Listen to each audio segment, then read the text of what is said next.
Madeleine Laxco. O tema dela eu achei bem interessante, ela me mandou no WhatsApp, eu vou ler para vocês. Posso ler, Madeleine? A queda do salto alto, o jornalismo depois do estouro da bolha. Esse é o tema da Madeleine. Em 15 minutos. Vira aí o tempo para eu ver. Foi o cronômetro para mim. Bom, primeiramente, uma boa tarde. Queria cumprimentar todo mundo da mesa, os colegas, o Mago do Zóio Azul aqui, esse homem que adivinha tudo.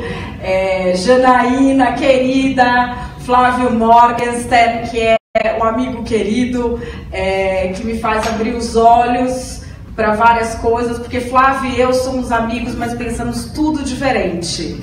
Então é uma amizade que me faz crescer muito, porque eu consigo ver as coisas de uma forma diferente. Eu nem ia falar disso na palestra, mas já que Janaína falou da bendita da lei de imprensa, eu estava trabalhando no Supremo na época desse julgamento. Ministro Brito é um fofo, um querido, que me ajudava muito com meditação, para eu ser uma pessoa melhor, não matar os outros a paulada. E eu falei, ministro, o senhor tem noção que o senhor está ferrando com a vida da gente. Porque o que fez isso? Isso fez com que o jornalista arque com as consequências que antes ficavam para a empresa de comunicação. A Janaína sabe que, por exemplo, eu não xingo ninguém por questão religiosa. Eu sou cristã.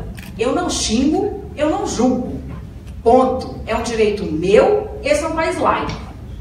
Eu tenho direito de exercer minha religião 24 horas por dia. E as empresas não entendem isso, até por causa da minha cara de louca, quando eu falo isso, eles acham que é um pedaço de um stand-up. Então, quando eu falo que eu não xingo, eles acham que eu estou brincando. E eles querem que eu xingue. Eles querem que eu diga que o fulano que é ladrão, mas eu não vou falar isso. Não vai ser da minha linda boca que eles vão ouvir. E eu fui processada por uma pessoa e eu tenho toda a prova da verdade. Porque assim, meu coração, ele até bate forte, ele até paquera o discurso. Mas o casamento é no documento. Eu gosto mesmo de documento. Então eu tenho toda a documentação. Só que, depois da lei de imprensa, o que eles fazem? Eles processam o jornalista no pequenas causas. Então ele vai perder. Só que ele me pune com o processo, porque eu tenho que ficar viajando. E aí a empresa de comunicação, ela te cobra que você vá mentir no ar. Só que eu não vou mentir, porque eu vivo 24 horas de acordo com os meus princípios. Eu não vou mentir para o meu público. Eu não vou mentir, porque eu tenho o documento. Se quer ganhar, vai ganhar dizendo a verdade. Eu não vou catar um microfone para atrair o meu público. Se a empresa de comunicação quer viver disso, ela me demita. Eu não vou botar o pão para o meu filho comer na mesa vindo de mentira. Isso eu aprendi com meu pai. Eu nasci pobre, eu sei viver com pouco. Dane-se. E pago as consequências disso. Então, estou lá eu agora pagando parcelado, 48 vezes sem juros, o advogado. Verdade! Estou pagando advogado, passagem de avião, caramba, 4. Porque, e vou ganhar no final o processo, o Ministério Público já se pronunciou a meu favor. Enfim, está tudo correto, os documentos são corretos, a Janaína sabe. Só que eu sou punida pelo processo por causa da bendita lei de imprensa. E quem processa sabe disso, entendeu? E aí o que faz a empresa de comunicação? Proba, que cobra de Deus e o mundo que seja proba, ela é independente. Aqui o contrato era só de prestação de serviço. Dane-se. Então foi isso que fez a lei de imprensa. E é mentira, porque aí você processa a empresa de comunicação, ela vai ter que pagar tudo depois. Só que assim, cada um vive de acordo com a sua própria hipocrisia. O nível de hipocrisia que eu tolero na minha própria vida é mais baixo.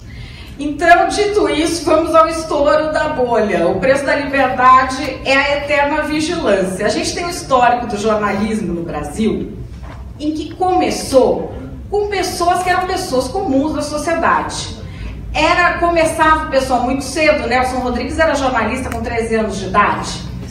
Eram pais de família comuns, às vezes não muito comuns, porque ganhavam menos, lutavam mais para botar o pão na mesa, mas era gente comum. Até que num determinado momento, anos 70 e 80, isso começou a se elitizar. O jornalista começou a se confundir com as pessoas que ele entrevistava, começou a achar que ele era superior ao resto e começou a criar uma pauta diferente daquilo que as pessoas consideravam, vamos dizer, o normal do dia a dia. A gente viu agora isso no exemplo do MAN. O negócio do MAN que eu vi foi assim, a imprensa estava discutindo uma coisa e o pessoal onde eu moro, lá no Jardim Sabiá Cotia, estava discutindo uma outra coisa completamente diferente. A imprensa estava discutindo, isso é arte? Devemos proteger esses artistas? Gente, lá no ponto de ônibus do Sabiá, na quitanda onde eu penduro, ninguém estava preocupado com isso! Ninguém estava falando disso! As pessoas estavam falando, como é que o segurança deixou essa criança entrar lá? Né? Se aqui no Fantasia Drinks você for entrar com a criança, o pessoal do Fantasia Drinks sai aqui e te lincha na porta. Foi isso que estavam comentando lá no Jardim Sabiá. Aí... porque assim, era apenas isso. Tipo, o Vitor da quitanda lá que eu penduro falou pra mim, gente, outro dia eu passei na porta do Fantasia Drinks com meu filho, segurança já saiu olhando feio. Foi isso que ele me disse. Ninguém estava se importando com a discussão que os jornalistas estavam fazendo. Nem um a favor, nem um contra. Por quê? Porque isso não tem a menor importância. Aí veio lá a Gazeta do Povo e fez uma... eu vou pegar aqui certinho para não errar os percentuais, nada. E fez uma matéria que eu acho que foi a primeira matéria que fez. Eu fiz um vídeo lá no meu canal perguntando se essa... tipo, me questionando se essa discussão importava, porque isso não importava. O que eles foram fazer era para os pais um tutorial, assim, o que afeta o desenvolvimento da criança ou não, porque isso é que as pessoas estão preocupadas. A maioria das pessoas não está nem discutindo se é arte ou não. Todo mundo tem filho artista, tem um primo artista, tem não sei o quê. O que é arte? Todo mundo que tem algum artista na família. É tudo aquilo que enche o saco da gente no churrasco de domingo. Basicamente, a gente já sabe isso. A gente já sabe, a gente só quer saber o que pode levar o filho pequeno ou não. É isso. Aí a gente tem aqui uma pesquisa do Pew Research Center falando do que é o Brasil. E eu achei uma coisa muito interessante, que no Brasil, o que é opinião pública? 83% dos brasileiros acham que drogas ilegais são um problema. Quantos por cento dos brasileiros acham que a corrupção é um problema? 76%. Porque o brasileiro tem noção, né, de que ele paga o guarda para passar com aquele PVA que a gente não pagou, que a gente tem ali uma certa tolerância, porque o nível de exigência sobre a perfeição da vida sobre o cidadão comum é tão alto que é impossível cumprir. E que isso é a corrupção também. O que a gente tem na liberdade de imprensa, na verdade, que se diz que é livre a imprensa, ela é livre para quê? Ela é livre para ir lá e descobrir as coisas que o cidadão quer que sejam descobertas, ou ela é livre para pautar uma pauta absolutamente esquizofrênica e que ninguém está querendo saber daquilo naquele momento? A gente tem aqui uma história também de ser sommelier de opinião, de se achar moralmente superior porque tem uma opinião ou uma posição ideológica sobre um determinado tema. Isso a gente vê muito na imprensa. A gente viu, por exemplo, no caso da Lava Jato, isso com uma frequência enorme. E um desprezo completo e absoluto por documentos em várias oportunidades. Eu acho que o Andrés vai falar disso melhor, porque ele vai falar de jornalismo investigativo. Mas, por exemplo, eu tive problemas em vários casos em que eu olhei o documento e não fiquei convencida. Não fiquei convencida e falei, não vou falar dessa bagaça aí não vou dar moral pra isso. Liguei para os meus ex-colegas na PGR, não sei o que, e falei, fulano, isso aí foi periciado? O negócio lá da denúncia do Temer foi uma. Liguei para os meus amigos, aí eles falaram assim, Madá, anexou sem perícia. Eu virei buscar e falei assim, mano, não vou falar disso. Aí eles falaram, não, mas juridicamente pode anexar sem perícia. Eu falei, beleza, Mas se eu fosse promotor, nessa altura do campeonato, eu mandava periciar até a mãe de quem mandou fazer o gravador, filho. Eu não vou falar disso. Eu não vou botar minha mão nessa cucuca. E aí a gente sofre a represália. Porque naquela hora do tumulto, o que te é cobrado? Xingar o cara e entrar no burburinho. Ser responsável não está na moda. Ser responsável é old school, Joseval Peixoto, né? Ser responsável é Joseval, não tá bom, não quero, não tá legal.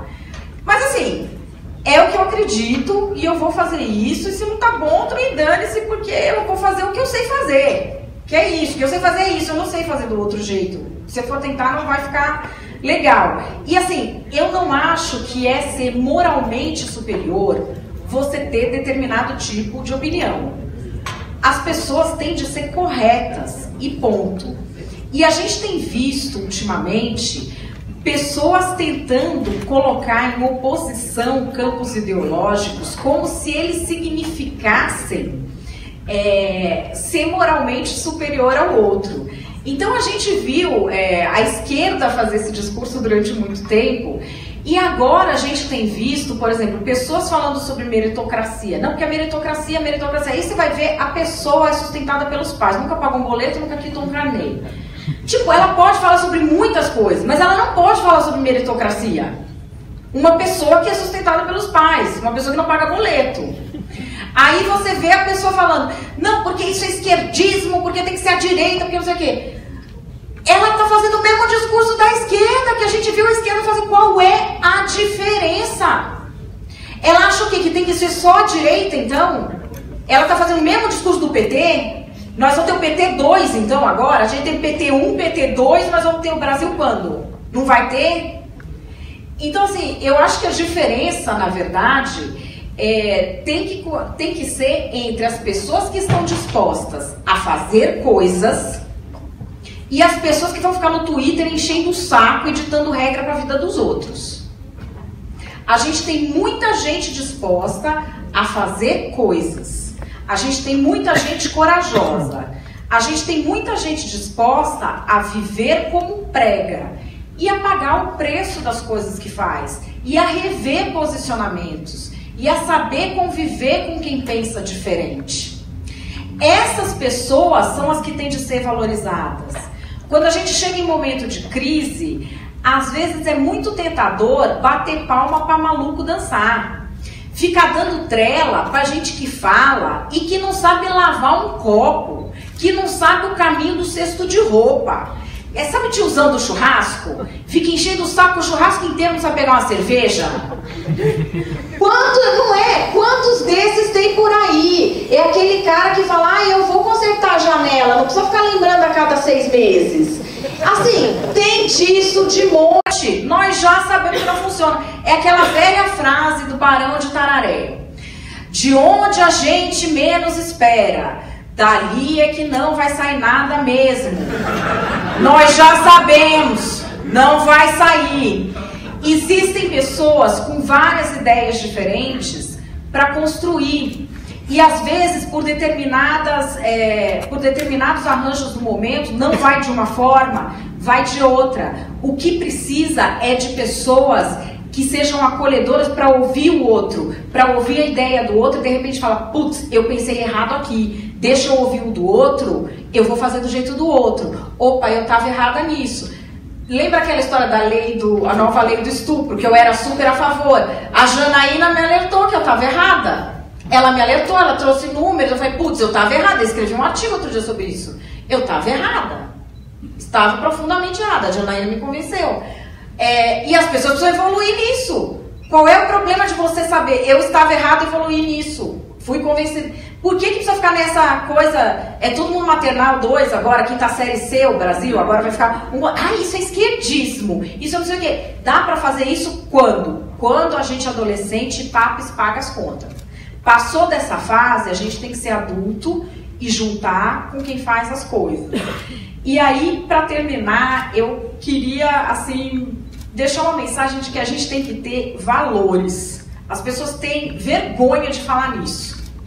A gente tem que saber quais são os nossos valores, os nossos pessoais, e viver de acordo com eles, e ter coragem de pagar o preço. A gente é um país de covardes, de gente que fecha o olho convenientemente quando vê o erro sendo feito por quem é amigo. Eu não estou falando botar amigo na fogueira, porque eu sou contra isso. Eu sou contra pegar amigo e imolar em público. Se é teu amigo, você vê fazendo a cagada, você chama de lado e fala, ô, isso aí não, isso aí você não, isso aí eu sou contra. Porque eu tomo paulada em público de gente da esquerda, de gente da direita. Aqui, os últimos que eu vejo, o Flávio me defende publicamente.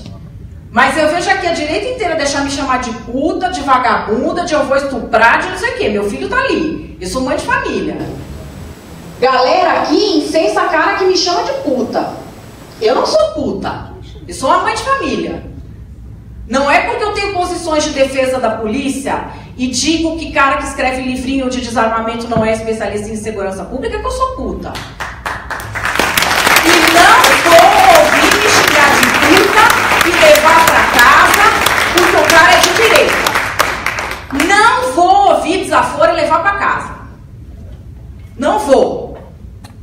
E todo mundo tem que ter princípio. Então eu acho que assim, temos que partir para uma coisa de construir, e de ouvir, e de estar junto, e de poder mudar.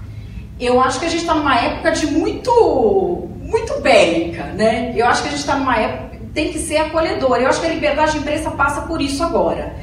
Tem muito movimento de vamos atacar os jornalistas. Eu vi gente comemorando a demissão do Caio Blinder. De uma forma nojenta, sem saber o que aconteceu, de uma forma inocente. Assim, que se soubesse metade do que aconteceu, tenho certeza absoluta de que as pessoas que falaram o que falaram, jamais teriam dito isso. Porque as pessoas que falaram o que falaram, a maioria de quem falou, são pessoas boas, que não teriam dito isso. Então, assim, a mensagem que eu quero deixar é a seguinte: se você tem valores, viva de acordo com eles. Não se deixe levar por espírito de grupo, por o inimigo do meu amigo é meu inimigo também. Viva de acordo com o que você acha bom para sua família, com o que você defende, seja isso.